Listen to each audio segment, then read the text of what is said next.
You guys in a while. You have reserved seats. You're happy to be here. Okay, let's get started. Good afternoon, Seth.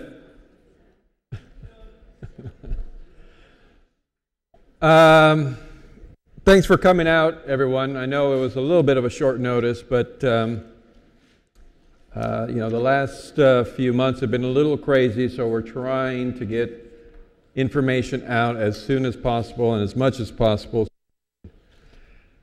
Keep moving forward. The purpose of the forum is to begin to highlight and discuss the reorganization that we've been working on for the last several months. But because we've had other things going on, like program discontinuance, we really haven't had a chance to talk to people outside of the smaller groups with the Academic Senate and others that we've been working through with this. But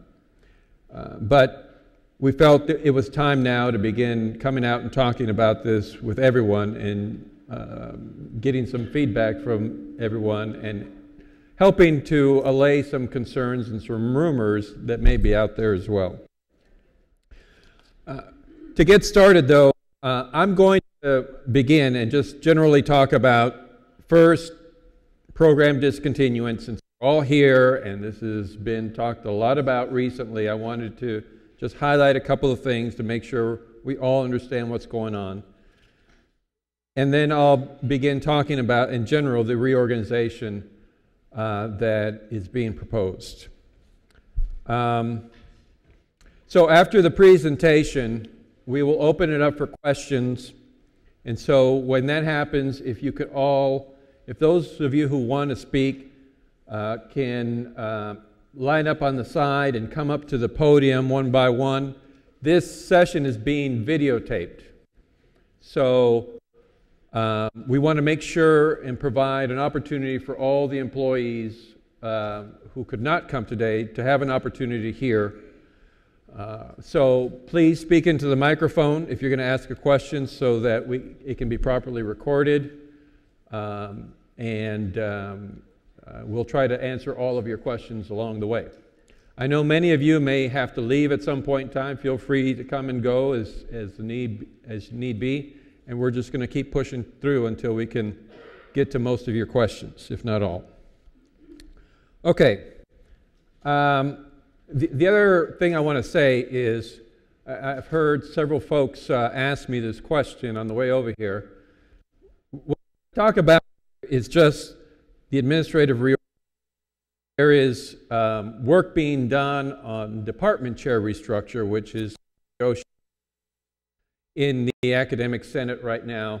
We will not be talking about department chair restructure. That's a whole separate issue that's being discussed elsewhere. At some point, we'll be able to begin that discussion with the departments, but I just wanted to make that clear. We don't really have anything to say about the department chair restructure at this point in time.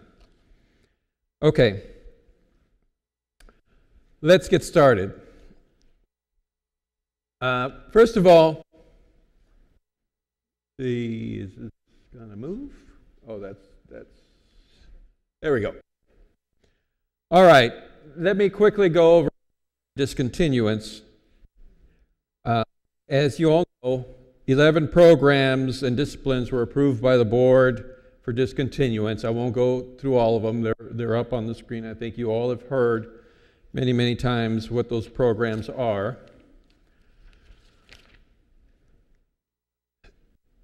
19 faculty reductions in the discontinued programs. Action occurred at the last board meeting on Tuesday. It will also impact 6 classified. There'll be 6 classified reductions, and those were aligned with the discontinued programs. And you see the reductions there on the screen. Studio art, or studio lab assistant, vocational instructional technician, auto mechanics, as well as welding and diesel, photo lab assistant, and instructional tool room maintenance mechanic and aviation maintenance.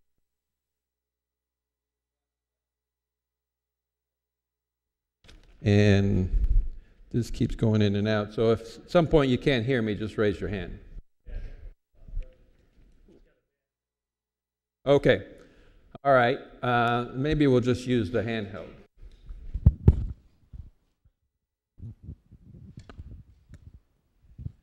Okay. So those are the classified positions that are impacted by program discontinuance.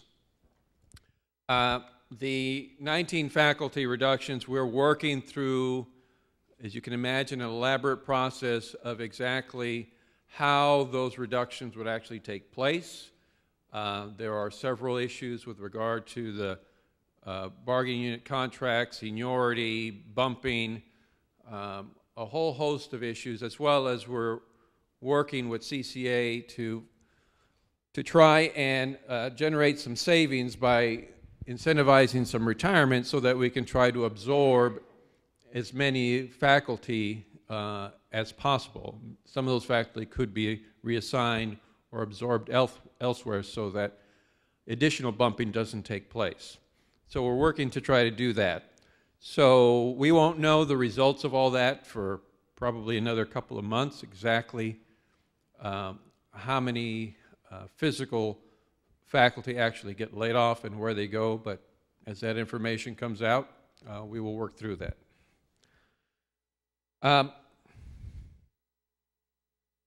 Program discontinuance, as it relates to the students, we went through a long presentation on Tuesday to describe what's happening with the students. Of course, that is the primary focus of our efforts right now, is to reach out to our students.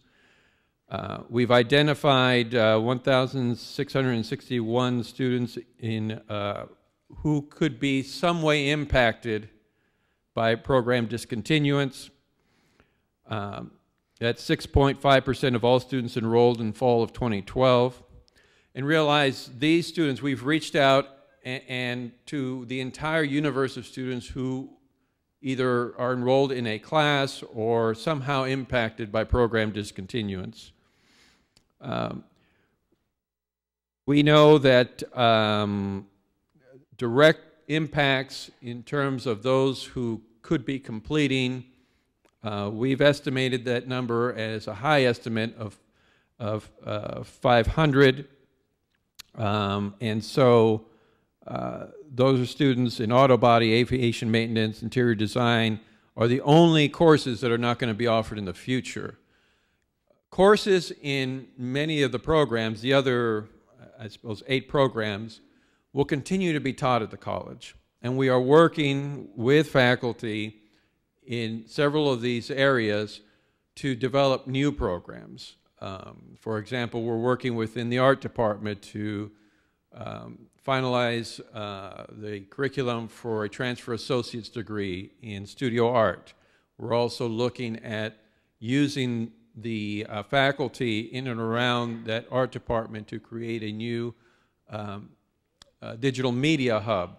There are a lot of great ideas on the table right now that will begin to be discussed in earnest now that we're turning the corner in program discontinuance, as well as in the trades. Many people have raised concerns about the trades, that welding is going away, that a whole host of skills are going away, and that's just simply not true.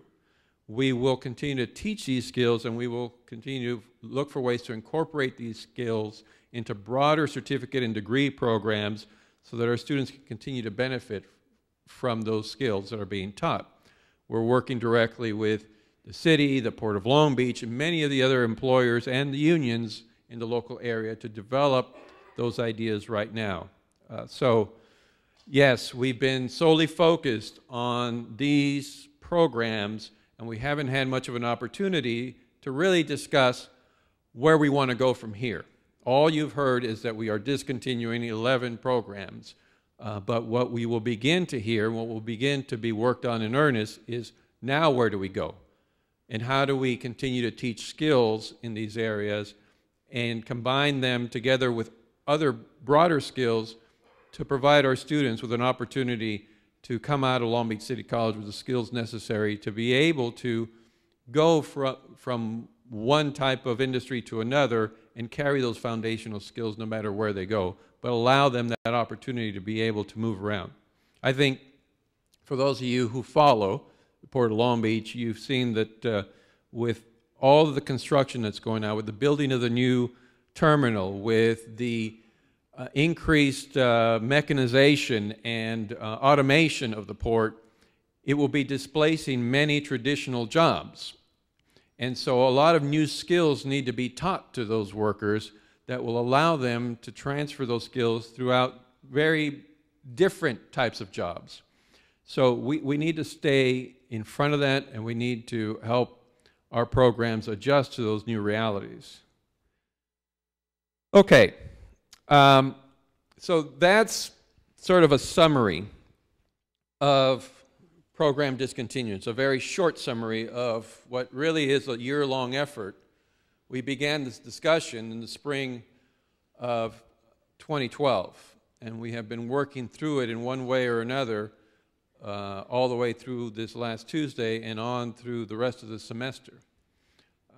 I realize it's been a difficult process, many ways to even understand, but we have been doing our best to provide as much transparency as possible. It is, the college did go above and beyond what we're required to do in regulation, and I know that doesn't satisfy a lot of people, but it has been a difficult effort, and we have tried to make it as open as possible to as many people as possible, and to be as transparent as possible. In the end, many people will disagree with the decision, and that's okay. But what I want you all to hear is that that process doesn't end this week or last Tuesday. It's now the beginning of a new process going forward about how do we move forward, how do we invest in programs that are going to lead to more jobs in the local area, and how do we do that? How do we reallocate those resources? How do we reallocate the human resources that we still have, and how do we grow new programs? I know many of you have heard there's been discussion, a little controversy about whether or not we should continue to hire full-time faculty. And although I understand the concerns of the Senate and of the faculty union, the hiring of our full-time faculty is critical to the future of the college, and we will work through that. But an example of what I'm talking about is we are going to move forward in hiring a new cybersecurity full-time faculty instructor. That's just one small example of the directions that we're going to need to go. We live in an area where homeland security is a big issue, and it's a big growing industry. With the ports, with the airport, and with this being really an international hub, it's important that we do everything we can to prepare our students for the jobs of the future. And so we're going to keep doing that. And we will transition from this point in time, and we'll begin to invest in that direction. Okay, now most of you came to hear about reorganization, so I'm going to stop about program discontinuance. And certainly if there's questions about it, when it's time to ask questions, feel free. Okay, reorganization. First of all, let me back up. It was always the intent when we developed the plan for budget reductions to try to equally distribute the budget reductions on all areas of the college. Of course, I don't have to remind the classified staff, and your AFT president does a great job of reminding us all at every board meeting about the role that the classified played in these budget reductions, as well as classified managers. Program discontinuance is part of the budget reduction strategy as well as a reorganization of the administrative structure here at the college. So currently, we are proposing a 5.25 reduction in management. That's 5.25 full-time equivalents, and that is net. So throughout the reorganization, you'll see an elimination of academic administrators in one area, creation of classified or classified managers in another area, but the overall reduction is 5.25. There will be 7 classified layoffs associated with the reorganization, but then also 31 new classified positions being added to the organization. So as we go through this, you'll get a feel for how that's going to work. We know that as the college has transitioned, as we've created these new organizational structures, as we've gone through budget reductions, layoffs, we know where the greatest impacts are being felt with the reductions of classified staff. So we really need to take a moment now as we restructure the college to identify those areas where we absolutely need to add classified staff to begin to create that infrastructure we need to move forward with a focus on the student success initiatives that are underway, with a focus on the career initiatives that we have underway, and in line with the other changes that we've made throughout the college, as well as the changes that we have been implementing over the last couple of years with regard to the changes that have taken place statewide, with a new focus on completion, with the changes in registration, with really a greater focus on the front door of the college, on student support services. We really need to readjust the way that we've been handling our students when they first walk in the door, and we need to begin to invest in that side of the college as we move forward. Okay, so the total savings that we are anticipating achieving are $3.2 million total. $2.4 million from program discontinuance, and just under $1 million for the reorganization savings. And realize that this has been a continuum over the last 3 years. We've had a number of reductions throughout the last 3 years. This is not the first reorganization we've had in the administration, so we continue to move down that continuum. And so at this point, we feel that $3.2 million, we've been targeting about $3.5 million this year, and with all the input that we received so far about the reorganization, we've been able to get to $3.2 million. The initial pass at the reorganization with the academic senate and those directly impacted, we received a lot of input about what we shouldn't or couldn't really cut back on. And so we've tried to incorporate those concerns in this version of the reorganization. And in doing so, we've reduced the savings. But we feel that we're still within range of $3.5 million, and if we can get there, then we will go a long way at closing the deficit at this college. And then will allow us the opportunity, as revenues increase over time because of the passage of Prop 30 and hopefully because of the economy has turned around, although the federal government is trying to complicate that right now. But this will give us an opportunity to really create a path where we can begin to slowly reinvest in the college as those revenues come to fruition. So we won't be just paying down our own debt as the state pays down its debt. We will have closed our deficit.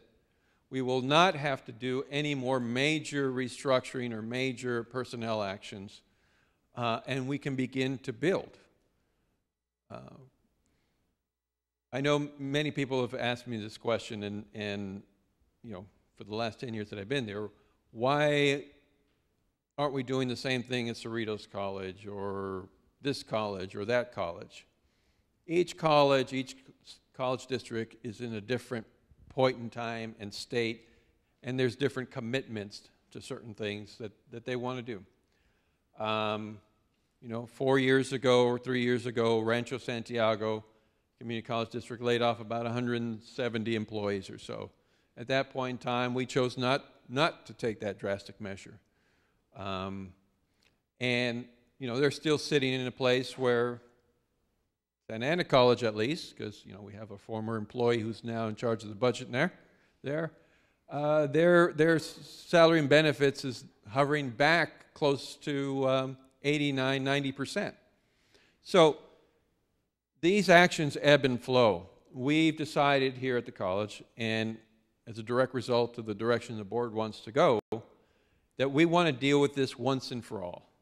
You all have been through years of constant uncertainty.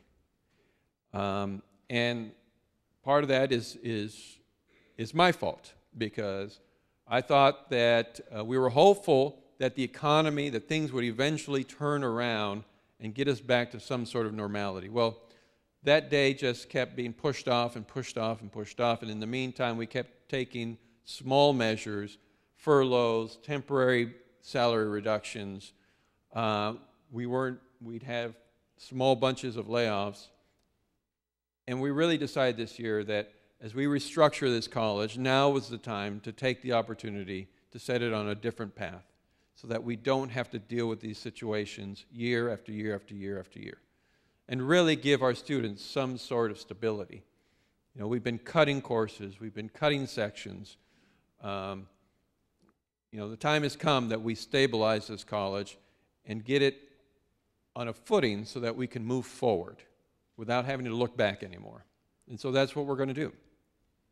So, with that, I'm going to turn it over to the folks who will actually describe in the different, in academic affairs and student support services, some of the major changes that are taking place. Now, you're not going to get every minute change here because many things are still fluid, but you will get a sense of the major changes that are taking place. And then we'll open up to questions after that. So at this point, I will turn it over to Gaither in Academic Affairs.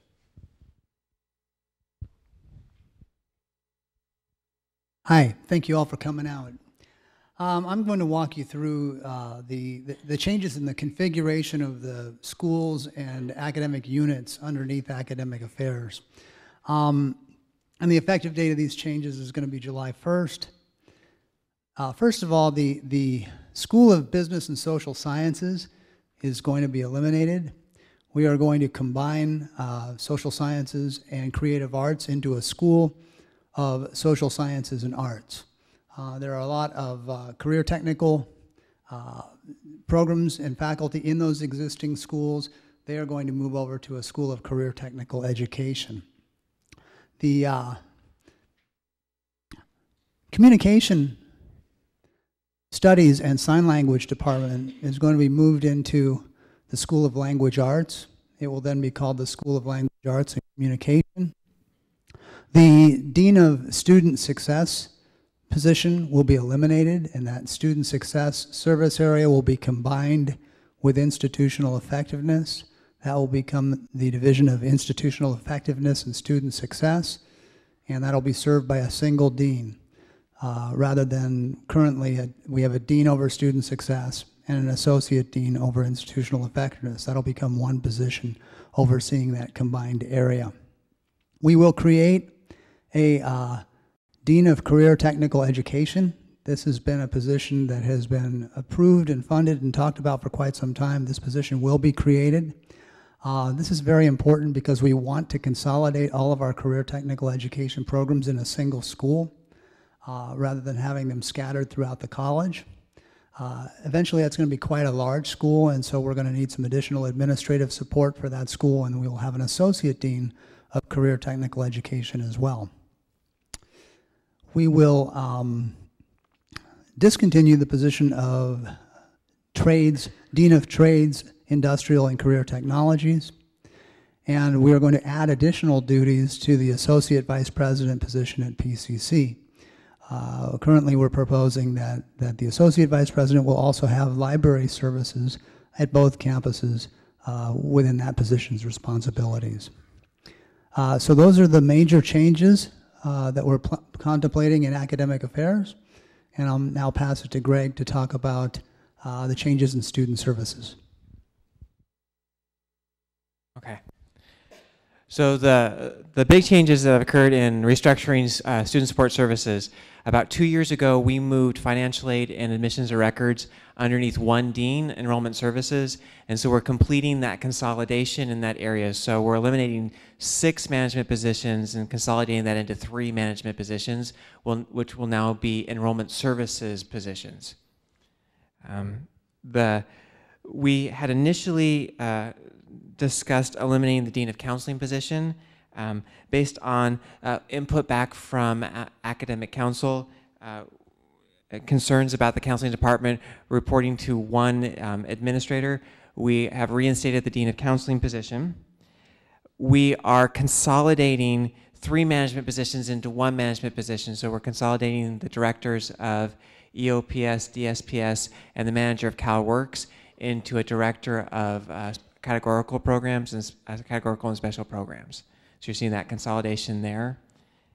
And then we eliminated the assistant athletic director in the School of Student Affairs, Kinesiology, and Athletics.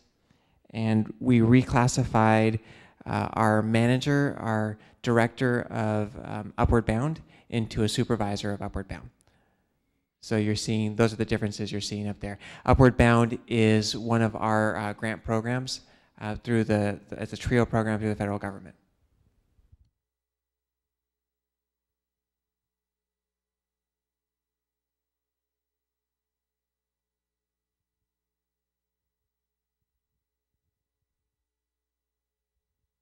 Okay, so just real quick, because I know we just flashed through it. If we, Emery, can you go back to academic affairs, the org chart?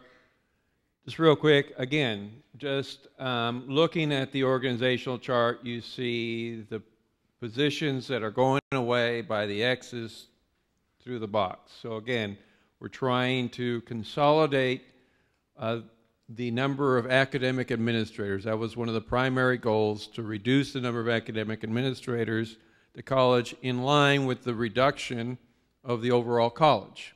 And we are serving 2,000 full-time equivalent students less today than we were 3 years ago. Let's go to student support services.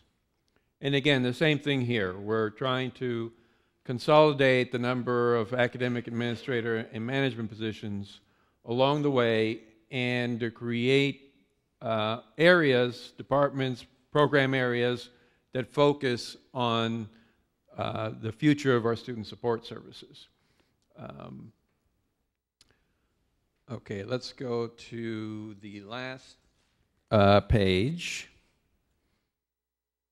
which is the one after the questions. So this is college advancement and economic development. Are you going to say a few words about that? Okay, you weren't going to, but there is a reorganization going on as well in economic development, in case there's questions about that. We're focusing primarily on academic affairs and student support services here, but just wanted to illustrate that this reorganization is also taking place in the other areas of the college as well. But, yes. Just for a clarification point, economic development, most of the positions in economic development are funded through grants and contracts, except for the area in college advancement, which was formerly community relations and marketing. You know, so we've had some changes in that area. We did reduce an academic administrator in that area and are creating an associate director to assume those kinds of responsibilities. That'll be a classified manager position. The other ones are all grant funded, where you see the boxes X'd out and some of the positions created. Okay, so that in general is the proposed reorganization that is on the table right now. We are still working with the Academic Senate. We meet again here coming up in the month of March. Well, we're in March now. And so this conversation will continue. We are going to present the proposed reorganization to the board at the next board meeting and continue to receive input as we work through this. Now, the We're also working with AFT to ensure that AFT leadership understands which positions, which classified positions would be impacted, and I understand that the employees that would be directly impacted have been notified. So we're going to continue to work through this process. So with that, I want to give as much time to questions, because I'm sure many of you have questions. And so why don't we open it up now? So if you have a question, if you can start lining up on this side, and as you come up to the podium, just so that everybody knows who you are, just give your name and your area, and then go ahead and ask your question. First, hello. Thank you guys for doing this today. First of all, I just want to express to you what's on my mind. I'm classified staff, and I'm also a grievance officer for the AFT union, Therese Wheeler. I can't tell you how insulting it is to have the presence of a police officer here today, even though I love Julie. I don't see it at your meetings, but yet we have it here. I don't see a need for it. So I'm going to start off with that. Second of all, I have a question for you. This is weighing heavy on my mind, especially personally.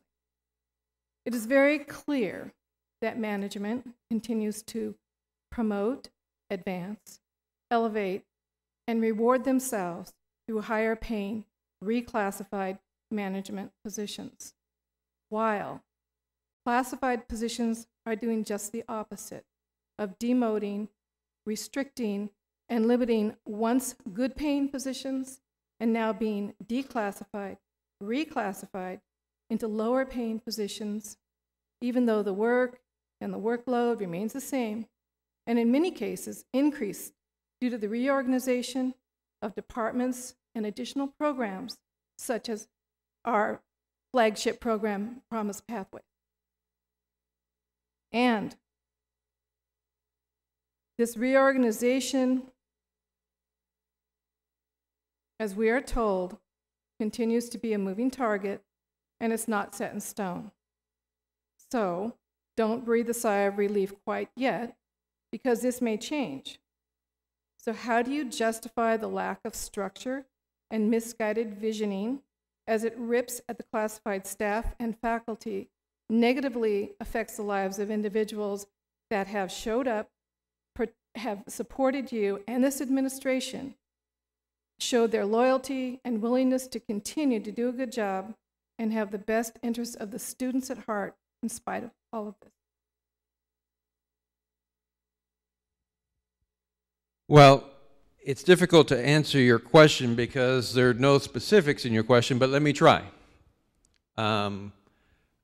I've spent the last 6 months looking at this reorganization, working with our academic senate leadership, discussing it.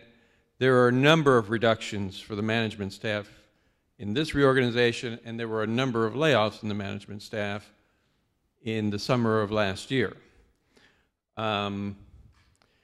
We have reduced the number of academic administrators, and I'm not clear without you telling me exactly which positions you're referring to that have been rewarded. May I give you an example? Go ahead.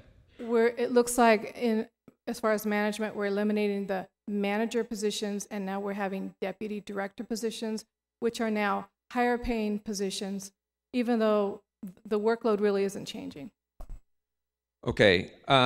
In the reorganization, the first level of reductions was in the number of academic administrators. This is something that we've worked with directly with faculty leadership. There are 5 specifically academic administrators that were eliminated. And below that, those responsibilities have to go somewhere. They don't just disappear into the air. They have to go somewhere. And so the next step was to figure out within the management structure below the academic. For those of you who don't know, and I'm sure many of you do, there are different management structures at the college. There's academic administrators, those administrators that are on academic administrator contracts, the vice presidents, deans, some directors, and there is the classified management staff that are part of the Personnel Commission.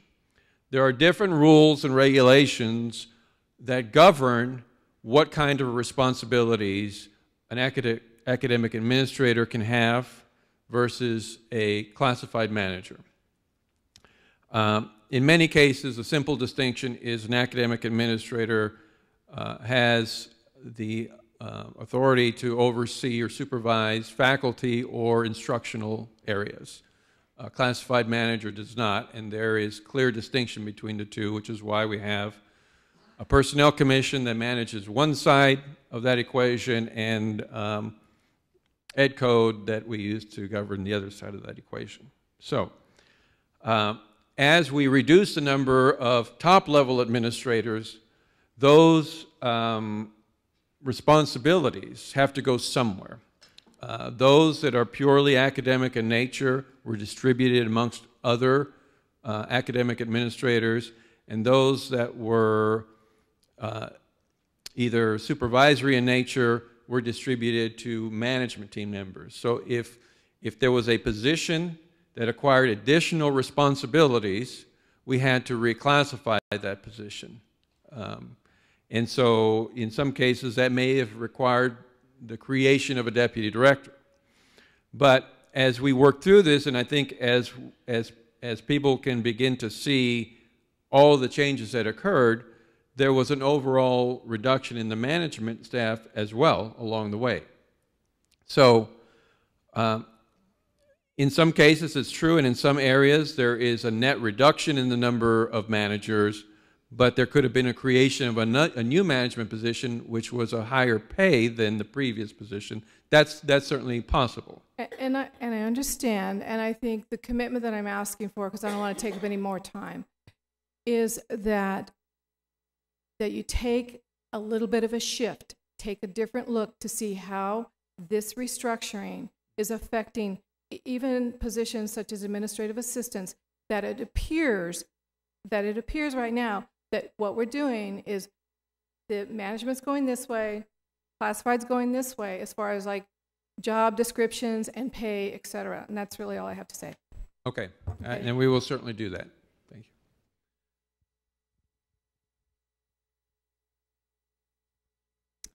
My name is Tammy Lesbron. I work in the EOP&S office at the LAC campus. It's kind of hard to decide where I begin. First of all, walking in, sitting down, being told we're being taped, looking at a panel, feels like a firing range. It just does. It's very intimidating. And coming from you, Eloy, I wouldn't expect this.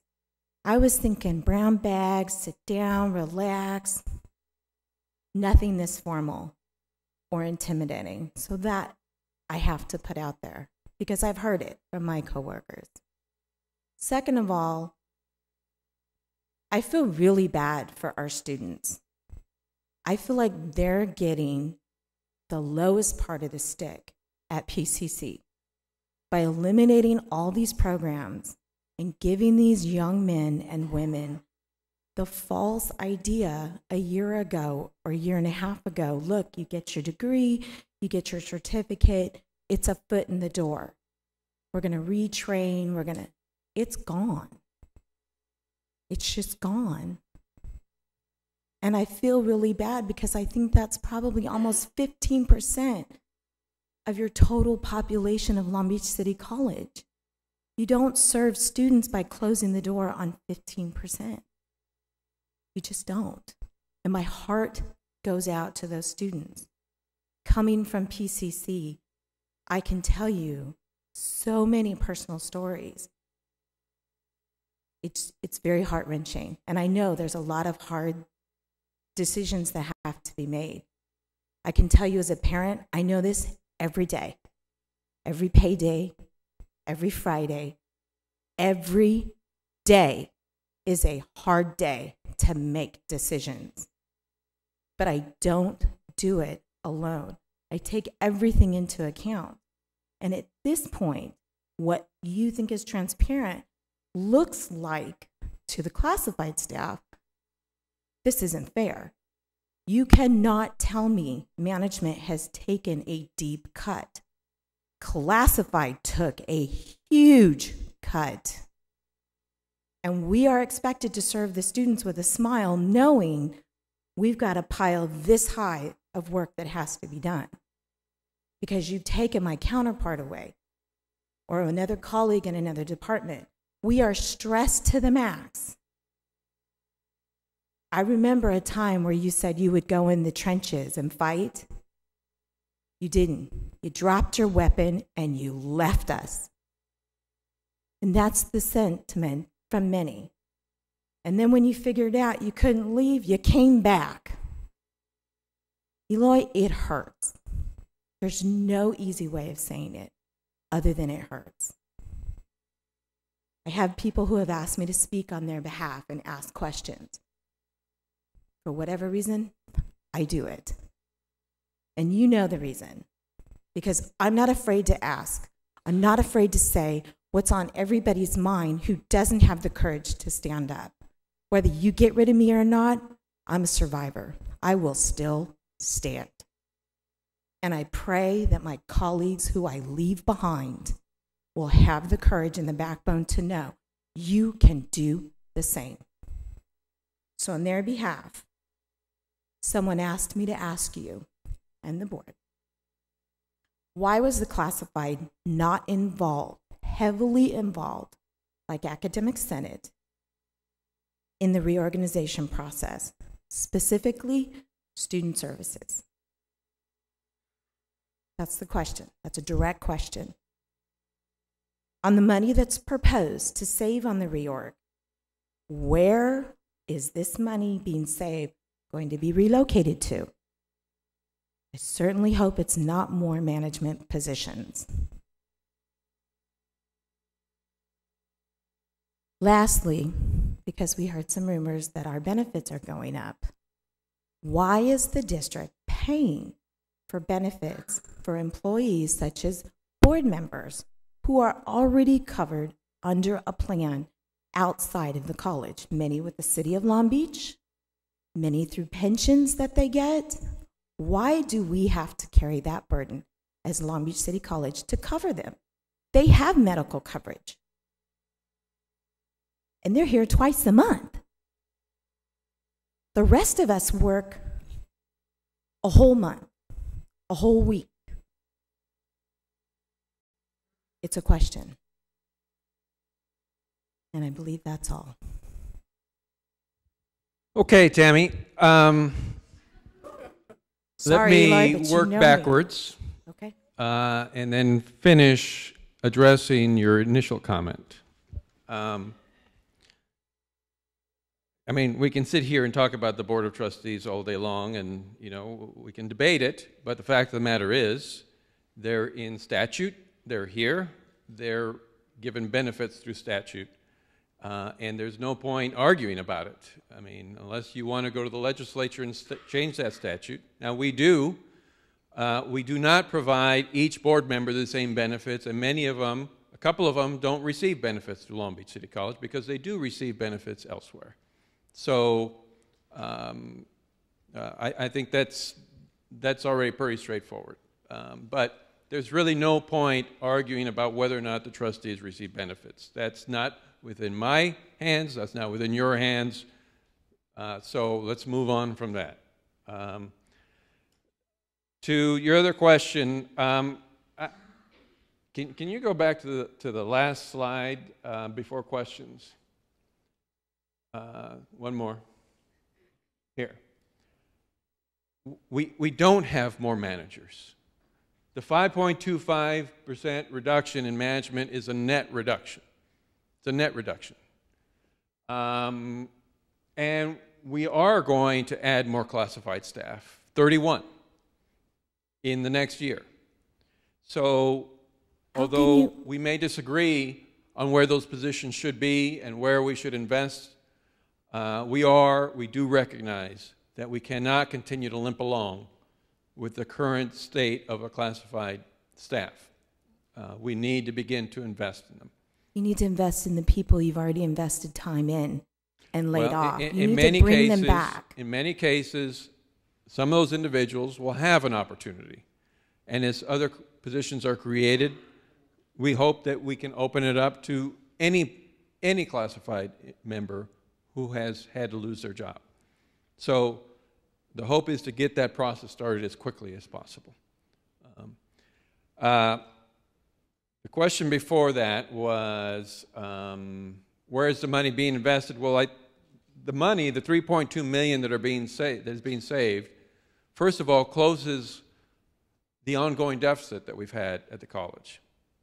And two, gives us an opportunity to begin to invest in programs. To begin to invest in the next 2 to 3 years, we're going to have to hire somewhere in the range of 25 to 40 faculty.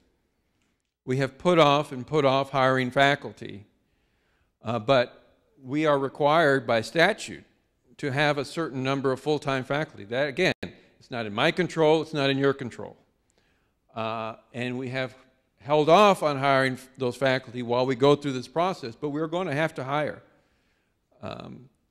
Whether we think it's a good idea, bad idea, or otherwise. Personally, I think we must hire in faculty going forward, and we must take the needs of the students first. What kind of faculty do we need to fulfill the needs of our students? Which may or may not be the same needs that students had 10, 15, 20 years ago. And the students that we have today, okay, the faculty need to start reflecting the faces of the students that we have today. So that needs to be part of the conversation as well. This college is transitioning. I realize that makes for a very difficult conversation. But I have not gone anywhere, and I'm not going anywhere. I'm here to see us through this transition. But we are going to put the students first in this reorganization, and we're going to put the students first in program discontinuance. Now, that may sound odd to you, but when I look at the data, I'll be damned if I'm going to stand here and let this continue, okay? 82 degrees conferred over 6 years of those 11 programs total. Who are we doing a disservice to? But that's ourselves just or those degrees. students? That's degrees. I live here in Long Beach. I'm not saying, it's okay, we live. will continue to teach those disciplines, okay? We are going to continue to teach classes. Now, you can sit there and nod your head, okay, but you will see time after time that we're going to continue to invest in those programs. I realize because of our processes, and I realize majority of the people don't understand the processes that we have and the regulations that have been put in place between the academic senate and the administration. It's an awkward process. I get that. I wake up some days and wonder, why do we have to go through this? But it is what it is.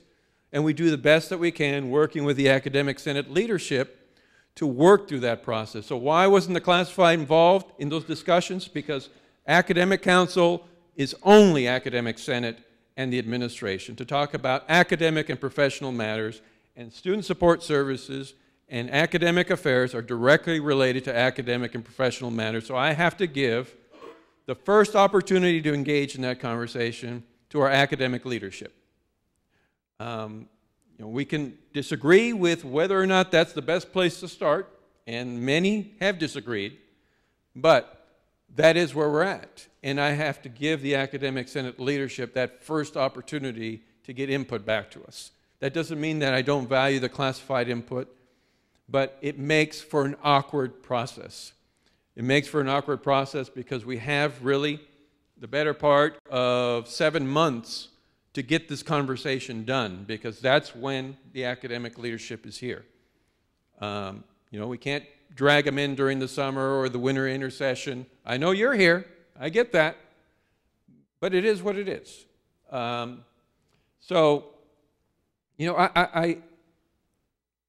understand all of your questions. The one question that makes me a little hot is this notion that we are abandoning our students. And that is just simply not true. It is simply not true because we can continue on the road that we're on and continue to provide programs and services that don't give our students equal opportunity to achieve an educational goal, or we can do something about it. And that doing something can be a little uncomfortable and can make a lot of people upset. But I'm willing to go through that pain in order to get to the other side of this. And if I'm going to go through that pain, it better be worth something. And I believe that our students will benefit in the end from this restructuring. I sincerely believe that. If I didn't believe that, I wouldn't have gone to the last year being called every name in the book and being told that I don't care about 99% of the people at this college. I do care. And it is painful. I'm not going to say it's as painful to me as it is to you. There's no way to say that. But I do care about you and every single one of our classified staff, and we will turn the corner on this. We will. And 2, 3, 4 years from now, we will see the difference that these changes will make in the future of this college. And I realize it's hard to prove that today, but I'm very confident that we will see the results of it 2 or 3, 4 years down the line. So I hope I've covered all your questions. I don't think it's the reorg that worries me the most. It's the discontinuance. I know. And you know the program I work for. You know the students we serve. And a lot of them, no, I don't want to sound bad about this. They don't want to get a degree. They just want to get their experience. You're right. They want to get and we to should the port. create programs that allow them to get those goals without having the entire infrastructure of a certificate and degree program, or else put those skills into certificate programs that will have meaningful impact when they get into the job environment. Just because we have a program, just because we have classes that lead to jobs, doesn't mean we should have an entire program that surrounds that. But it doesn't mean we should get rid of the classes either. Well, as we turn the corner on this, I think that we will have an opportunity to put in place different classes, new classes, that will help our students get the jobs that they're looking for. Look, will we serve every single student's need? No, we won't. But we're going to do the best we can to serve the majority of students, as many students as we can need, the greatest number of them going forward. Okay. I don't agree. I get that. Okay. And I respect that, Tammy. Thank you. Good afternoon. My name is Lee Douglas. I'm the department head for Learning and Academic Resources. And I've spent the last couple of days analyzing the proposed reorganization. And I've also spent the last couple of days looking at the proposed department head structure. And in many instances, they don't mix. They don't make any sense with one another. And so I'm just trying to understand, where's the connection between those two things? In many respects, the positions are not lining up with those two proposed reorganization, with the proposed reorganization and with the department head restructuring. Can you explain how those two documents line up, or if they do line up? You want me to make sense of it? Yes, that would be great. Right now, it doesn't make sense. Welcome to the club. We have two different processes going on, as you well know, Lee. We have a negotiated process over the compensation for department chairs. Right. We have been talking about changing the structure of department chairs, certainly since I've been here at the college and well before me. Because I think one thing many of us agreed on over the years, at least in public, is that the department chair structure as it is now doesn't make sense. So we've been working with CCA to try and engage in that conversation, and we're working at the table right now with some proposals. It's the beginning of that conversation, which in some ways you're right, it doesn't directly connect to the reorganization, but the reorganization is at a much higher level. There's still room underneath that reorganization to fit in whatever is decided with the department chair reorg. I think we still have room for that, and we've allowed room for that. Okay. But CCA and our negotiating teams are working to try and deal with one part of this equation. The Academic Senate is trying to look at what you just described, the pairings and how these departments would make most sense together. Did we get everything right in the first pass? Probably not, but that's why I have you looking at it. So I think it will start to make sense as we work through this. Will there be things that we disagree on? Probably, but I think we can minimize those so that we can have a department chair structure that really respects the work that you and your colleagues do as department chairs, appropriately compensates you for the work that you're doing, because there's no doubt department chair's role is growing. I know some faculty are concerned that this is becoming a quasi-administrator. Well, guess what? You are a quasi-administrator. You have a lot of work to do. That's not your fault, not my fault. It's the increasing demands on our college. So we want a department chair structure that puts in place and attracts the most talented faculty, compensates them appropriately, and something that makes sense across departments. So I'm confident that our negotiating teams can figure that out. We have a great negotiating team. I see our chief negotiator from the faculty here. Hello, Lynn. I'm confident they can figure that out. And working with the Senate, I think we can make sense of this initial proposal and get to some sort of consensus. It may not be complete agreement, but I think we can get to consensus. Okay. I'm So glad hang to in hear there. that, because I didn't know if they had any connection right now or was intended to have any connection, but we'll be working through that process. It's connected in terms of, we want it to make sense in the end, but consolidating some of the schools I don't think will have as big an impact downstream. I think we still have room to figure this out downstream with the actual, where the departments actually lie in terms of where they make sense together. Because one thing is going to be true. We're going to have less departments as part of this restructure. The question is, what is the right number, and what is the right size of departments, and what is the right pairing of the departments? And I think we can work through that. All right, thank you.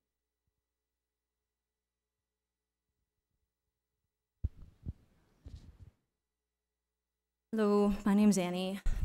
I'm with IITS, and I'm the vice president of the union at PCC, classified. I want to thank you for having this event so that we can clarify what's happening, because, you know, rumors have been going on, and you know, it's really good to have a forum like this and to understand and know the direction of what's happening.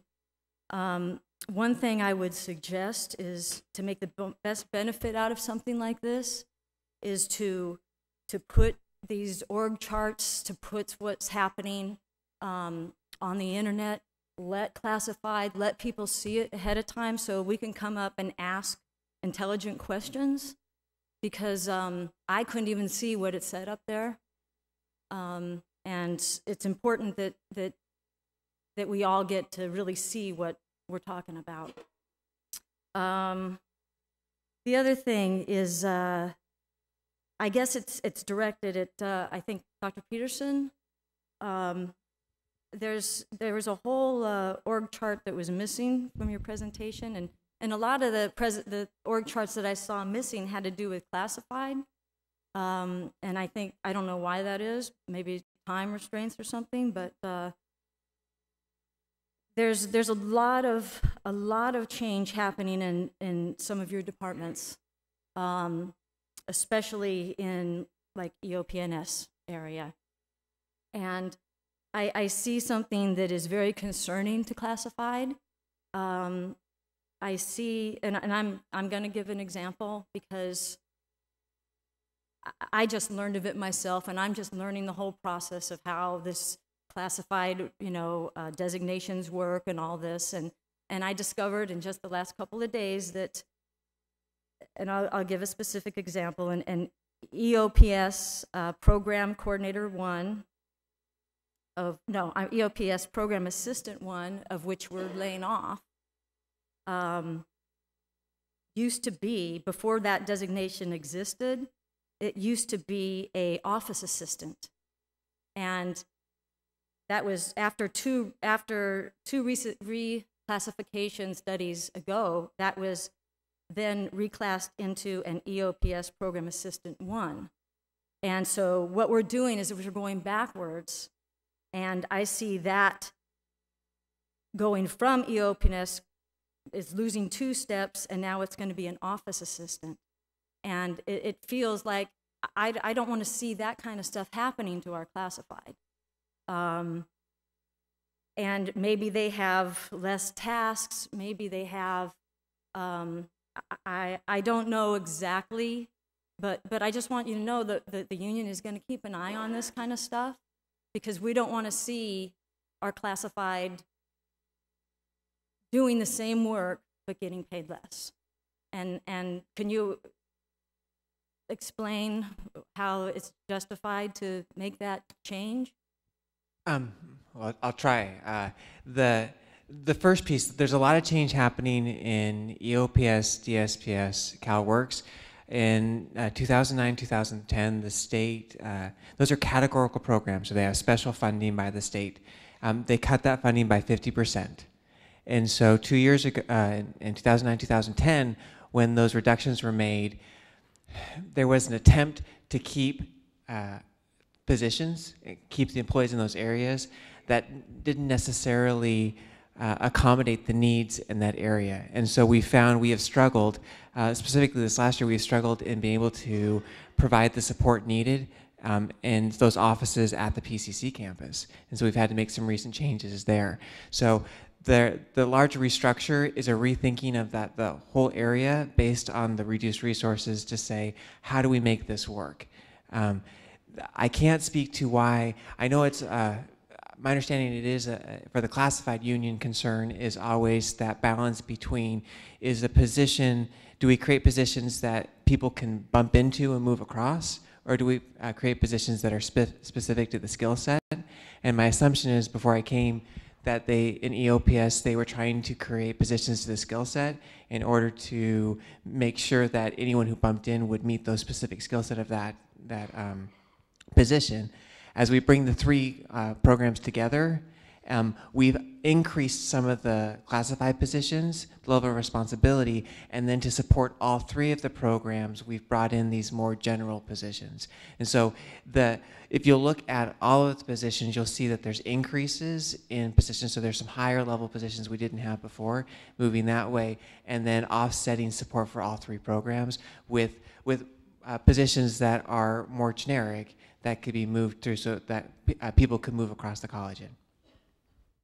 Okay, well, I'll accept that answer for now, but I just want you to understand that we'll be scrutinizing these positions, and we're going to be asking the people that get into these positions to make sure that they are functioning at those levels, because, you know, if they're doing the level of work and have the expertise of these higher class positions, I think it's important that we keep our higher class jobs as well. I agree. Thank you.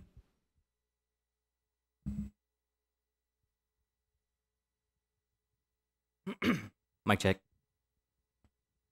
My name is Josh Lorenzini, and I am the ASB president. Sometimes you have to listen before you can lead. So that's why I'm here. I'm here to listen. Not that long ago, ASB lost Walt Weber because he was deemed incongruent to the core goals of student success. So my question here, because I'm here to learn, is within this process, what are the goals, the ideals that are driving these changes? Well, I think if you've heard me talk for the last 7 years, that's what the ideals are. The ideals are that we are living, and this is not just true for Long Beach City College. Every community college in this state, in this nation, is being asked to change. Whether you're hearing it from the President of the United States, focusing on community colleges and the need to put a direct focus on increasing the completion rates of students, and in particular, students of color, because that is the growing face of the workforce certainly in California, we know that, but throughout the nation. And so that notion has challenged community colleges to relook at their mission. Community colleges, through no fault of their own really, have been asked to continually expand their mission. And Long Beach City College fell right in line with that, desire of the public for many, many years. And this was at a time when states were investing in community colleges and in higher education in general. But today, in California, higher education is being supported by the state at the same level it was in 1961. Josh, were you born in 1961? Can't say I was. Well, neither was I. So that's saying something on the part of the state of California. I see some of you were born before 1961.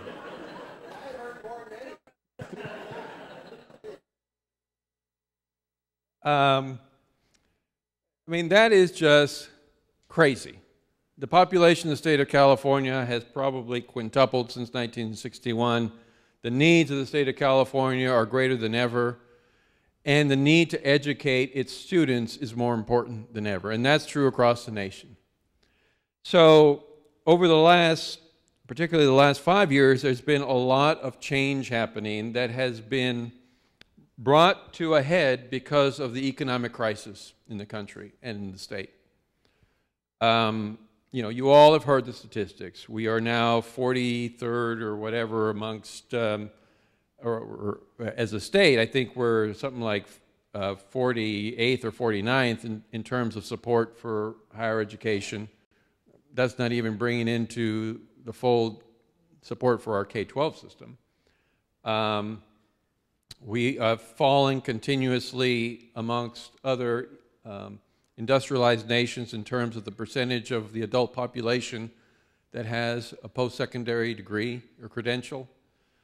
And these are all impacting our ability as a nation, certainly as a state, to compete in the economy, in a global economy, where you have countries like China, India, and others who are investing tremendous amount of resources in educating their adult workforce.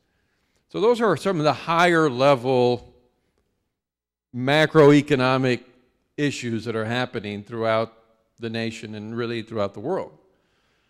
So, you know, whether you're hearing it from the President of the United States, the governor of this state, every major foundation that supports education, there is a huge call for community colleges to do a better job of educating its students, ensuring that we not only provide access for students, but we do much more to ensure that those students finish a credential. And why the importance on credentials? Over the last year, there have been several studies that have highlighted the wage gap between students who just have a high school diploma and students who have a post-secondary credential, whether that be a certificate, AA degree, or baccalaureate. That wage gap keeps growing year after year after year. And who are those students that are not getting those post-secondary credentials? Well, if you break down the demographics even further, it's clear. African Americans, Latinos, low-income students, first-generation students, white, yellow, brown, whatever they are.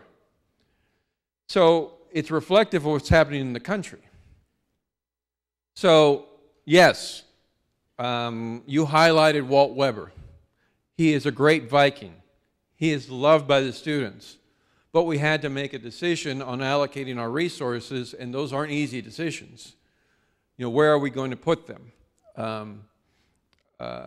You know, this college, for 85 years, has some resources, many resources, that the other 112 colleges don't have or have never had. Intramurals was one of those.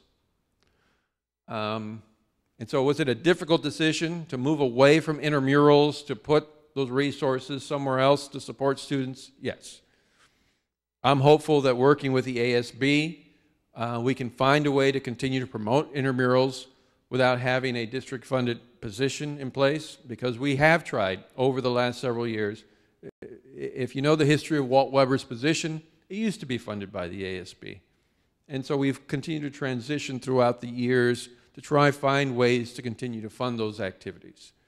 So the priorities are this community, this region, and focusing our efforts at this point in time in our state's history on doing a better job of taking the students that we have, wherever they are when they come to us, and finding ways to get them to complete a credential and sending them forward into a university or into the economy with something in their hands and certainly something in their head that allows them to compete and make our state a better state and our economy function again.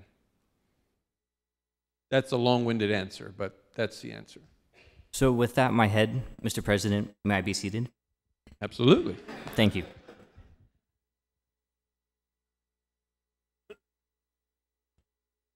Good afternoon. My name is Thomas Hamilton. I'm the AFT president, and I know it's been a long afternoon, and I have no notes, and I have no questions for you.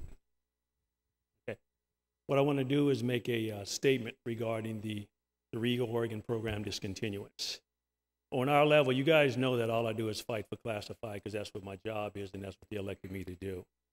When we first started out with program discontinuance, nobody understood it. Okay, and at first, classified wasn't even involved in the process. Thanks to Gaither, classified got involved, and then on the second round, sitting in with the faculty and staff and everything else going through this and with the Senate, started to understand as far as what the district was trying to do, what Gaither's vision was, and what he was proposing, what we're going to do. Now in the reorg, now everybody's confused. They're looking at program discontinuance and everything that's up there. And it's almost like instead of saying discontinuance, and I know part of that you guys have to do, it's like an industrial, maybe you're saying it's a reduction or you're reorganizing it. Like you said, you're going to teach these different classes in different trades, but at a different level within a different structure. Okay? What I would like for the district to do and what you to do in the future, just like we got involved in program discontinuance, when we decide that you want to make a change or you want to reorg, let's get everybody involved, including the classified, especially if it's going to have a major impact on our jobs, what we're required to do if we're still going to be here, and what's going to be expected of us. Because like I believe, and a lot of people in here know that classified does the majority of the heavy lifting. But if we don't know which job and which program and which area we're going to be lifting, then we're going to be turning around and wasting all this energy in another direction. So what I would ask of you today and in the future is get everybody on board while it's still in chalk and you guys have it on grease board, drawing it up before you get that magic marker out where we can turn around and hit it, where we have the 3 or 4 groups collectively together and deciding on what the future for the college is going to be, how are we going to get there, who's going to be there when we get there, and how successful we're going to be as far as for the bottom line. If the students aren't here, we're all at home. So the only thing I'm asking as far as like in the future for everybody be involved from the start, go through the process. And I know that the reorg now is still being tweaked around because we can see it, and you've even said it today, is that let's collectively do this together from the start, get input from all the sides that's involved in it, and then make the decision as far as what we're going to do as far as for the community college in the future. Thank you. Thank you, Thomas. And let me just, not to try and embarrass you, but I just want to make clear, Thomas has been working extremely hard on behalf of the classified staff. He has not let up one bit on me from day one. He's at every board meeting reminding us about the classified staff, and he makes sure that we remember. So I know you've had a tough job, Thomas, but thank you. Now I know we've gone over the time, and we're gonna continue here for about another 10 minutes or so, because I know many of you have to go other places. So I just wanted to let everybody know. So next question, come on up. I'm Tonya Ciancanelli. I just want to say I'm not speaking on behalf of the ASB, the Viking Cultural Affairs, or Club Senate, just speaking on behalf of myself. So My question is for VP Gaither Lowenstein. I have been trying to get in contact with you for quite a while now, and all of my phone calls, voicemails, and emails have been forwarded to Mark Taylor, so now here we are. Past precedes, if the past precedes you, seems that all the dirty work's done now, so just curious where you are moving on to next and how soon that would be.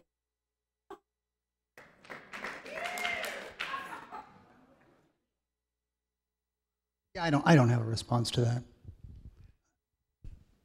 Thanks.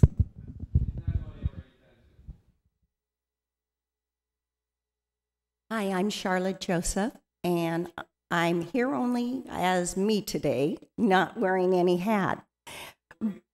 I'm Trouble, I think is the middle name we know me by, just Miss Trouble.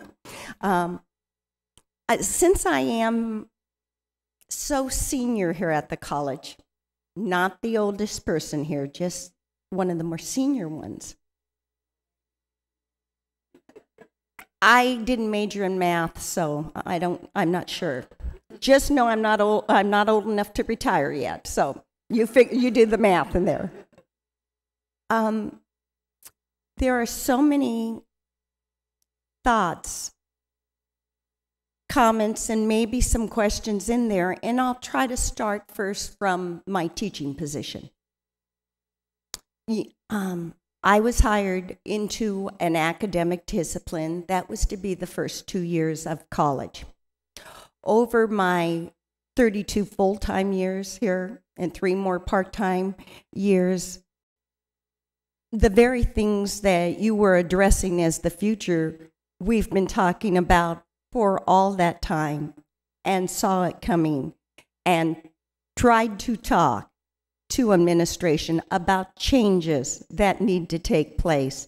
So one side of me really is frustrated with programs like Promise Pathways, with program discontinuance, as we saw, the way they took place, because they're not new ideas.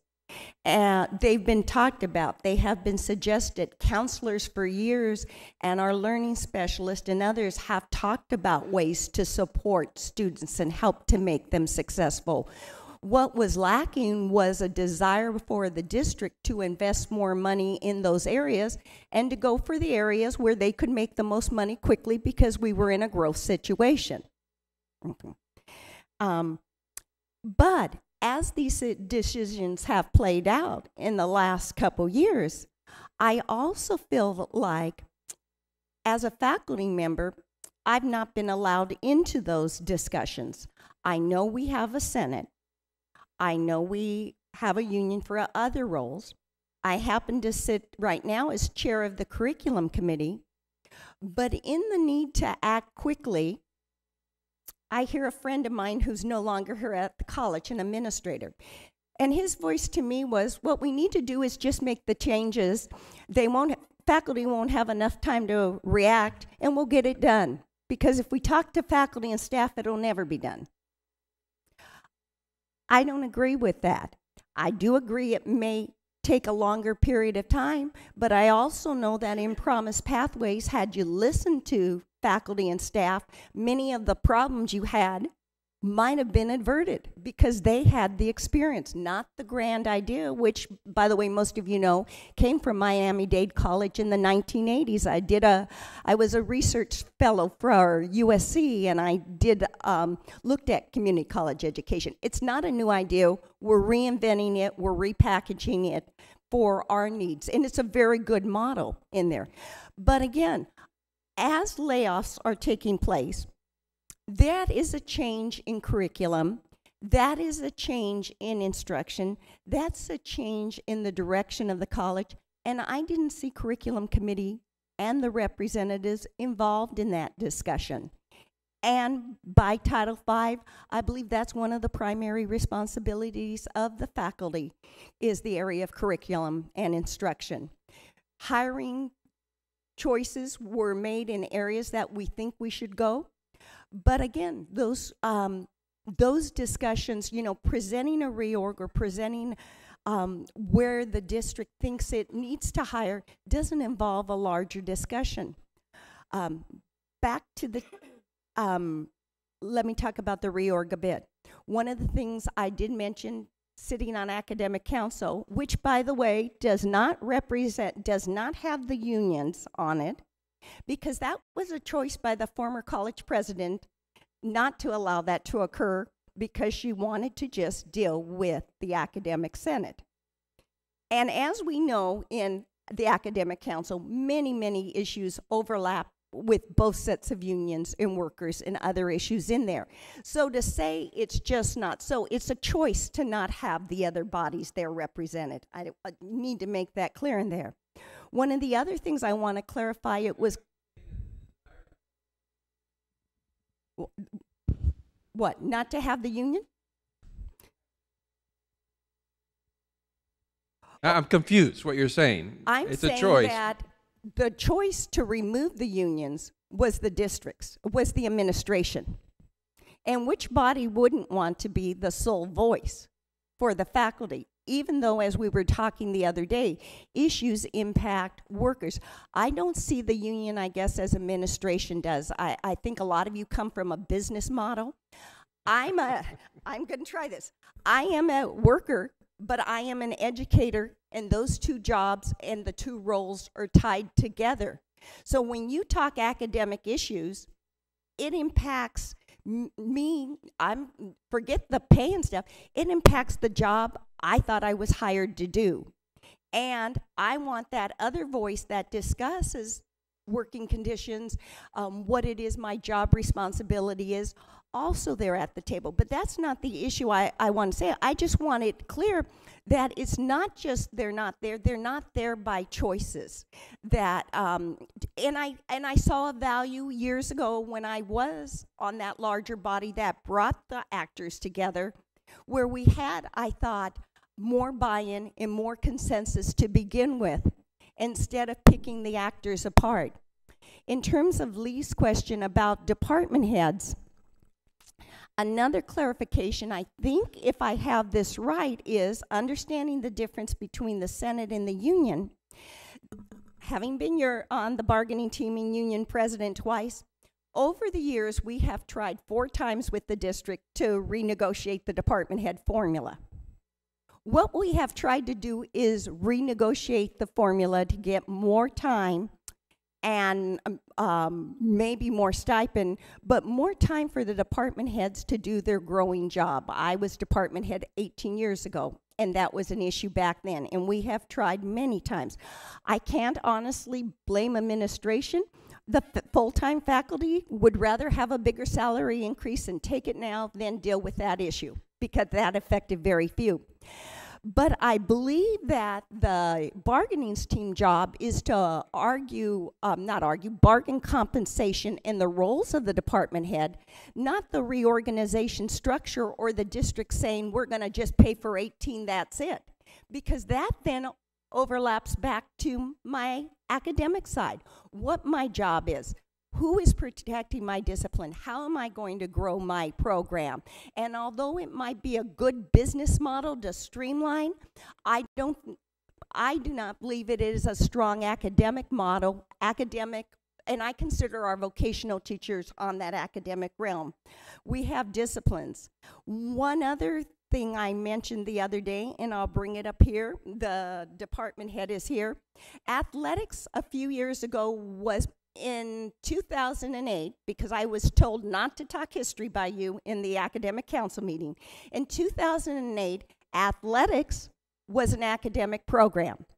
Because of some changes in structure, because of a former department head, because of needs of athletics and coaches that serve in the PE department, they were happy to go with a structure that moved athletics to student affairs and over there. I think that kinesiology is an academic program. I had a roommate who in college who got a bachelor's and master's. I looked at the science. I looked at the other courses she took to be a professional in her field. To move an academic program or keep it, I think, wrongly under student services when it is an academic program diminishes the integrity of that discipline and says you're not like the rest.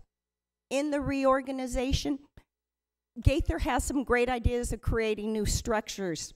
But again, if you're going to create a health and wellness program center, then shouldn't you talk to the actors you think might be involved and see how they might envision this being structured rather than saying we're pulling health over here? Back to curriculum. I keep thinking those are things that need to be discussed in curriculum and instruction. And so, despite, quote, the transparency, I don't believe, although you might have been talking to the leadership of the organization, and sometimes we like to believe that talking to the leader is talking to the group, most of us need more time to process it than one meeting to respond, because I remember at one meeting, Gaither said, well, aren't you the Senate representatives? Can't you just vote on it? We operate as faculty very different. We need to take things back. We need to hear greater minds than ours. We don't know all the impacts. And so I think the lack of transparency, I feel like, is the rapidness of all of this keep coming on us with very little chance to respond. Again, comments from many different hats. Thank you. Oh, one more. Classified. If you are combining schools, I don't understand the logic of eliminating some of the classified support because you're putting more work together there. You're putting more bodies under one dean, which means there's going to be more paperwork and work to do and programs and all that other stuff. So how are fewer classified supposed to handle more work of bigger schools? Thank you.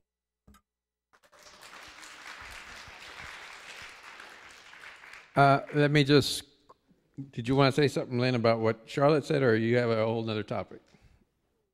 It's kind of different. Okay, well, let me just quickly try to respond to Charlotte. And I'm not quite sure where to begin, but look, I respect the role of the union, and I respect the role of the Senate. And we can argue about who does what and why should the other do the other, but those are functions that exist at the college. There's a reason for the Academic Senate. Their primary purpose is to look over and be responsible for the academic and professional matters, and we consult with the Senate on those issues. They are not bargaining issues, and we go out of our way to keep bargaining issues out of Academic Council. I think certainly every Academic Senate president that I've served with, we've made that commitment to keep those issues out of Academic Council and to keep them where they belong with the bargaining unit. Now, you can argue whether or not that's a healthy structure or not, but as long as those are the structures, I'm going to respect those structures. With regard to the department chair reorg, we are giving you time to look into this. We've asked you to go back to the Senate to ask questions and to come back with input. So we're going to continue to work through those issues. Now, certainly since I've been here, we've been trying to bargain or get to a point where we can bargain changes. I mean, I go all the way back to Jan Wallach in my many discussions with Jan Wallach as your former chief negotiator about how do we get there.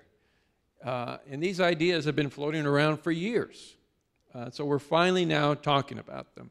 So yes, the two have some things to do with each other. It is, and I don't know where you get this notion of a business model, Charlotte, but we are who we are. We have a mission, and we're trying to accomplish that mission by putting together organizational structures that make sense and to try and get to the outcomes that we want for our students. This college has changed structures many, many times over the years, and 85 years after, we're still here, and we're still working. And after these changes, we're still going to be here and still working. But we're just trying to do the best we can in this moment in time. And I am relying on the collective wisdom of many. Now, there is a reason we have leadership. And maybe some people don't think about, don't have the same definition of leadership as I do. But if I'm coming to you as a leader of a particular constituent group, I expect you to be talking with your constituent group. And when you come to sit down with me, I expect you to have the ability to move the agenda forward. Because, you know, our students aren't, you know, don't have the luxury of waiting the way we do. We have our jobs. You know, we're going to be here, for many of us, are going to be here for 30, 40 years. Students hopefully are only here for 3 or 4 years, if that. So anyway, that's all I'm going to say about that. But I mean, we're going to keep working with you, Charlotte. And I don't know who your old friend was, but I know he's not here anymore. But we are not trying to move so fast so that you don't have time. We're trying to come to some middle ground, given the changes we have to make in the time that we have to respond to the needs of the students and still live within our structures that we have for dialogue and discussion and decision reaching. Go ahead, Lynn. Just two things. A little bit about the present and the future. So right now, I know there's a lot of talk about what's going on with this restructure and the department head thing, but I just wanted to clarify for any faculty that are in the room here that the negotiation team only deals with what's in the contract. So the pairings, I know they're going to be difficult to swallow, some of them, and there's going to be a lot of discussion about this. That's why it's been sent out to all faculty. And it's not a done deal. It's going to be massaged, if you will, and it'll come back to the table, but we will not have anything to do with how the pairings are put together. I just want to make sure that that's really clear to everyone. We will be working on the numbers, and we do have really great news. The district is listening. We've been complaining about this as long as I've been here, and when I was a department head. And the release time is definitely going to be going up. It's definitely going to be raised. And I think you'll be very happy with where we're at this point. We're not done. And also the stipends are definitely being raised. So faculty will be paid for the work that they are doing. And it has definitely increased over the last 5-6 years. So I think that part's going to be, you'll be happy about that part. So moving into the future, I think there's been a lot of frustration in the room. I know we've all heard it. Everybody's frustrated. I think you're probably really frustrated. I would really like to have some clarification as to the future. We're expecting more rounds of cuts next year. We've heard it over and over and over. This is only the beginning. And so, you know, having an opportunity to ask questions like this is really important for everyone to understand, because I think the frustration lies in not knowing. And so we have all of these perceptions out there. They're going to do this, they're going to do this, and why are they doing this? Why aren't they talking to us about it? So I would really like to hear your vision for the next, let's be fair, 3 years. I have heard at the table that we should expect a turnaround financially around 14, 15, maybe 15, 16. But with a sequester going on in the government, I mean, I don't know what to believe anymore. And I would like to know what you think. And I know that the district has to have a plan, because you have to plan and budget. So you really need to tell us what else is going to be discontinued or reorganized, if you can tell us that. That will help. And then we'll have a clearer idea, and we won't have to guess and be shocked when these things are happening. Thank you. Well, I will try to tell you what my crystal ball says. It's been pretty cloudy lately, but I do think that there are some things that we can definitely say. I think we can definitely say that the economy is in a better place today than it was 3 years ago. I think we can definitely say that projections for future growth are at least starting to show that there's some growth. It's very slow growth. We're all waiting for the economy to really take off in the way that it needs to take off for us in public education to see the kind of revenues we need to make the things that we all want to see happen. Because You know, we are still relying 86% or so of our budget revenue is directly from the state of California.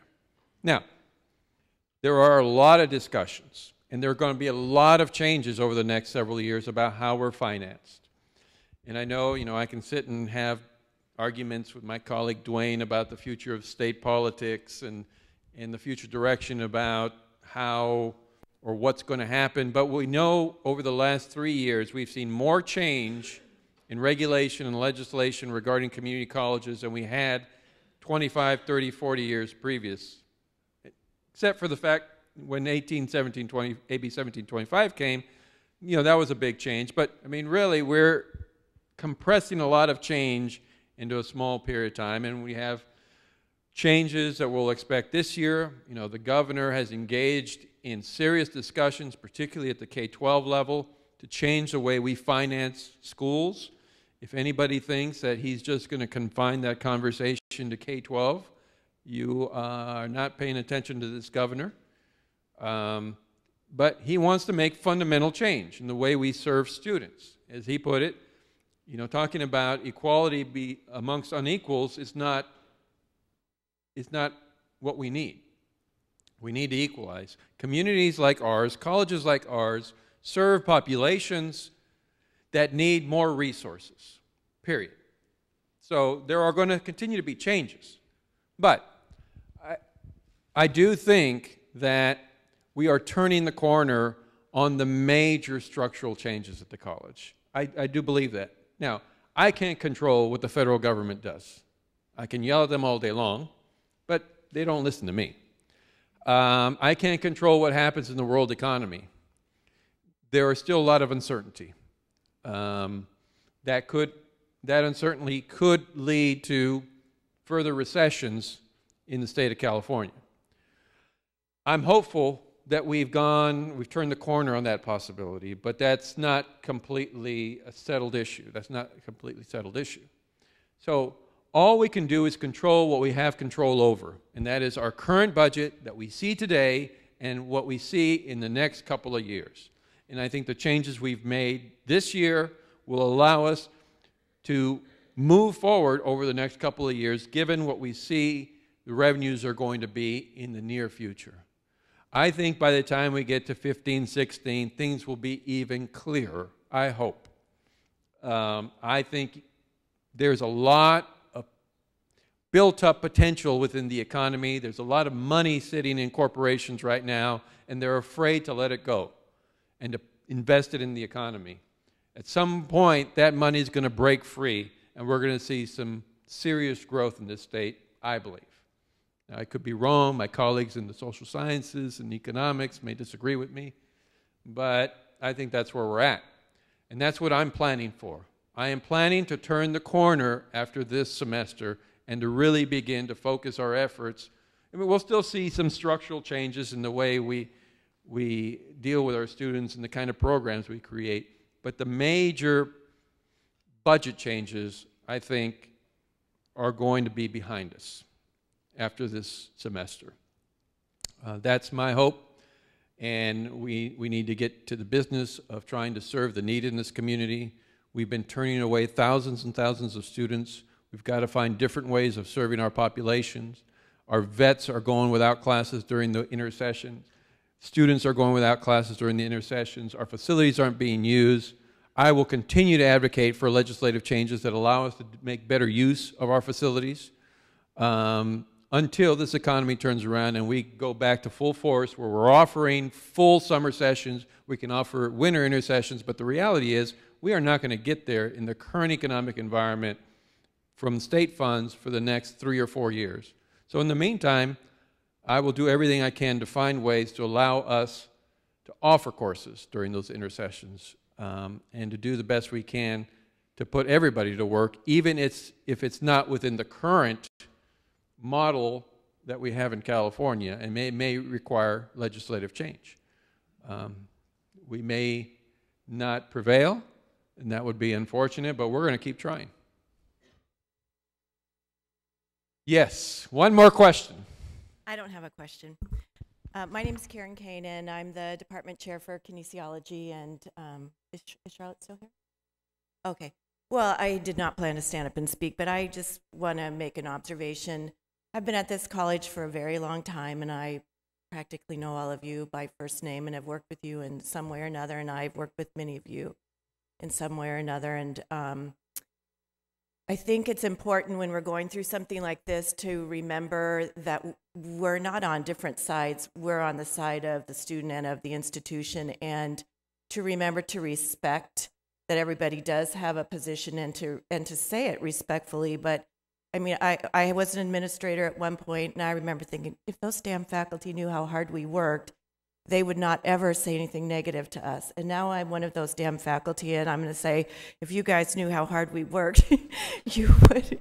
And many of my best friends here are classified, and everybody knows how hard you work. And I think the students of our institution are extremely fortunate that you have a voice and that you are allowed to express it, whether it's appropriate or not, or respectful or not. And that's something I think we need to work on. But as an institution, I think that we need to remember when we're going through change, it is difficult. And I personally do not feel heard when I don't get my way. I know this about myself. So I think that that it's incumbent upon all of us to make sure that we are always voicing ourselves in forums like this. And I thank you very much for doing this. And Gaither did have a meeting yesterday with some of the faculty that, and Greg had a meeting yesterday with some of the faculty that may be coming together in a wellness type situation. And I respect that we were heard. And I'd just like to say thank you to all of you, and thank you to all of you for coming here every day, doing what none of us have the intention to not serve this college and the students to our best ability. And I hope that we remember that there isn't a bad guy in this other than maybe the government, but there is not a bad guy in this room. Nobody comes in wishing ill upon another or wishing ill upon our students. So thank you to all of you for what you do, and to all of you out here for what you do as well. And I hope that we continue to have forums such as this where everybody feels that they get to express exactly how they feel. Okay. Thank you, Karen. We're going to wrap this up now. So, but before that, she just reminded me about a question, one of the million questions that Charlotte asked that I completely forgot about. This question about whether or not you are an academic program if you're not in academic affairs. And I think, to me, those distinctions went away a long time ago. Everyone is here for the same mission, to serve students.